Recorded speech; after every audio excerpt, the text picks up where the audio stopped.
আসসালামু আলাইকুম ওয়া রাহমাতুল্লাহি ওয়া বারাকাতুহু। আলহামদুলিল্লাহি ওয়াসসালাতু ওয়াসসালামু আলা রাসূলিল্লাহ ওয়া বা'দ। প্রিয় শিক্ষার্থীরা এবং সম্মানিত দর্শক শ্রোতা, আজকে আমরা আলোচনা করব কুরবানির অর্থনীতিতে কুরবানির অবদান নিয়ে। কুরবানি এমন একটা ইবাদত যেটা আমাদের আত্মিক উন্নতির পাশাপাশি আমাদের অর্থনীতিতে খুবই গুরুত্বপূর্ণ অবদান রাখে। আমরা যদি কুরবানির এই অল্প সময়ের অর্থনীতির গতিশীলতাকে আমরা খেয়াল করি, তাহলে দেখব সারা দেশের অর্থনীতি, জাতীয় অর্থনীতি এবং আমাদের ব্যক্তিগত অর্থনীতিতে এটার প্রভাব খুবই গুরুত্বপূর্ণ। আমরা ব্যক্তিগত অর্থনীতির আগে জাতীয় অর্থনীতিটি নিয়ে একটু কথা বলি। আমাদের জাতীয় অর্থনীতিতে আমরা দেখি যে এই কয়েকদিনে কোরবানি কেন্দ্রিক প্রায় 1,00,000 কোটি টাকার অর্থনীতিতে প্রবাহ তৈরি হয়।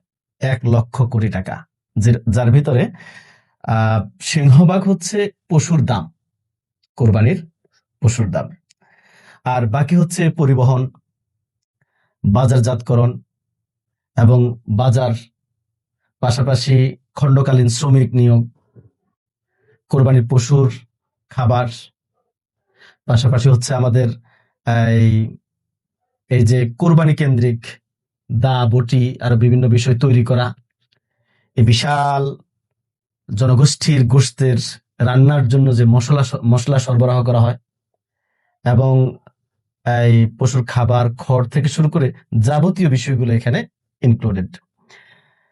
একটা গুরুত্বপূর্ণ ব্যাপার হচ্ছে জাতীয় জীবনে অর্থনীতির এই যে 10 দিনে, 10 দিন না, আমরা 1 মাস যদি ধরি, কোরবানির আগে পরে মিলিয়ে 1 মাসে 1,00,000 কোটি টাকার যে প্রবাহ, এটা একটা মৌসুমী প্রবাহ, এটা আমাদের রেগুলার খরচ না। এবং এতে আরেকটা সুবিধার দিক হচ্ছে প্রান্তিক জনগোষ্ঠী। প্রান্তিক জনগোষ্ঠী মানে যারা গ্রামে গঞ্জে থাকে, চরে থাকে, নদীর তীরে বাস করে, গরিব মানুষ, তারা 2-4টা গরু গাভী পালন করার কারণে দেখা যায় একটা স্বাবলম্বী হয়ে ওঠে। তার মানে তাদের ঘরের মধ্যেই কর্মসংস্থানের ব্যবস্থা হয়ে যায়। তাদের ঘরের মধ্যে কি হয়ে যায়? কর্মসংস্থানের ব্যবস্থা।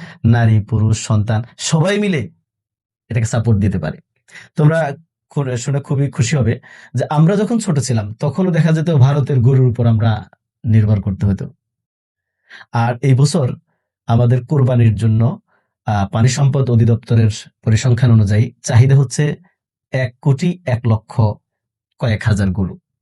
কিন্তু আমাদের সেখানে আমাদের যোগান আছে, অর্থাৎ বাংলাদেশে পশু, কোরবানি উপযোগী পশু তৈরি আছে এর চাইতে অনেক বেশি।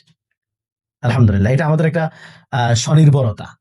আমরা কোরবানির পশুতে স্বয়ং সম্পূর্ণতা অর্জন করতে পেরেছি। একসময় এমন ছিল যে ভারত যদি আমাদেরকে গরু না দেয় বা সেখান থেকে যদি না আসে, আমাদের কোরবানির এই বাজার উঠানামা করবে। তার মানে হচ্ছে আমাদের কোরবানির গরুর বাজার এর মূল্য নিয়ন্ত্রণ করতে ভারত। অথচ এখন ভারত থেকে কোনো গরু না আসলেও আমরা আমাদের দেশের গরু দিয়ে, ছাগল, মহিষ, ভেড়া, আরো যা যা আছে সেগুলো দিয়ে আমরা কোরবানি করে এরপরে আমাদের কোরবানি থেকে যাবে। 2025 সালে কোরবানির চাহিদা মেটানোর পরেও প্রায় 33 লক্ষ পশু আমাদের অতিরিক্ত ছিল।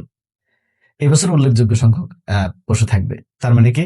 তার মানে হচ্ছে আমরা একাধারে জাতীয় জীবনে একটা অর্থনীতিতে গতি নিয়ে আসতে পারছি, এবং অল্প সময়ে প্রায় 1,00,000 কোটি টাকার একটা প্রবাহ তৈরি হয়।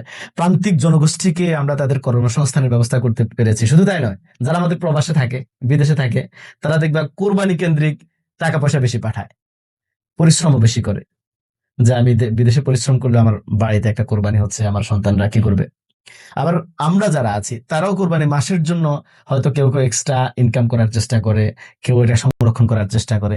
তার মানে কোরবানি কেন্দ্রিক আলটিমেটলি আমাদের এই পুরো যে অর্থনৈতিক প্রবাহ, এটা জাতীয় জীবনে এবং ব্যক্তিগত জীবনে এটা একটা সুদূর প্রসারী কি আছে, গুরুত্ব আছে।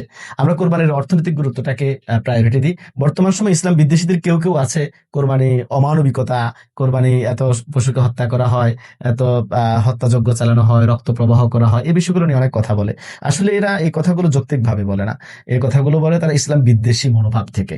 তো আমরা যৌক্তিক ভাবে যেভাবে উপলব্ধি করতে পারতেছি যে কোরবানি শুধুমাত্র একটা আত্মিক ইবাদত না, এটা শুধুমাত্র পরকালীন কল্যাণ না, বরং আমাদের জাতীয় এবং ব্যক্তিগত অর্থনীতিতে এটার একটা গুরুত্বপূর্ণ ভূমিকা আছে।